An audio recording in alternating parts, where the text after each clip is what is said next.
Magandang hapon po, ma'am and sir. Ano pong order nyo? Kukuha kami ng fried chicken, pansit canton, halo-halo, sisig, burger, at milk tea. Okay po, darating na po yan agad. A few moments later. Grabe yung busog ko! Waiter! Tapos na kami kumain. Magkano yung bill namin?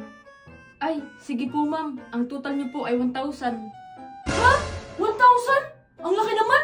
Paano? Umorder po kayo ng fried chicken, pansit canton, halo-halo, sisig, burger, at... ano nga po ulit yung huli?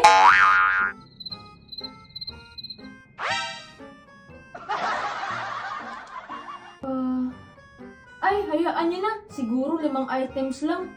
Kaya 600 na lang po yung bayaran nyo. Sige, 600 ah.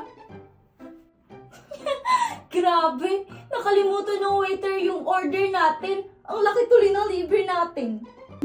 Kaya nga, babalik tayo bukas dito. Baka makalibre pa tayo na isa pang pagkain. Grabe, nabusog ako dun. Tara na! Gusto ko madami yung order mo bukas, ha? Sige ba? The next day. Babe, yung gusto kong kainin na huwag mong kalimutan. Siyempre naman.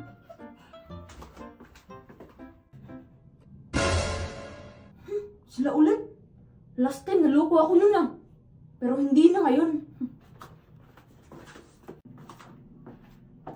Welcome back po, ma'am and sir. Ano pong gusto niyong i-order ngayon? Kukuha kami ng katulad ng order namin kahapon.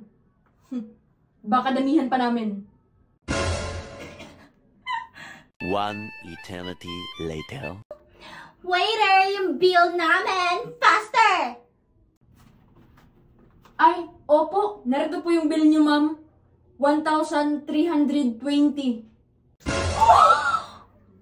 Pero paano naalala mo lahat yun? Dahil gumamit ako ng Zubis, POS app, bawat order na kinukuha ko, bawat item na ibinenta ko, lahat yan ay nakarecord in real time. Kaya wala nang pagkalimot, wala nang lugi. Wow! OMG, ang talino! Kaya sa susunod, wala nang libreng pagkain ha. Ito bayad namin.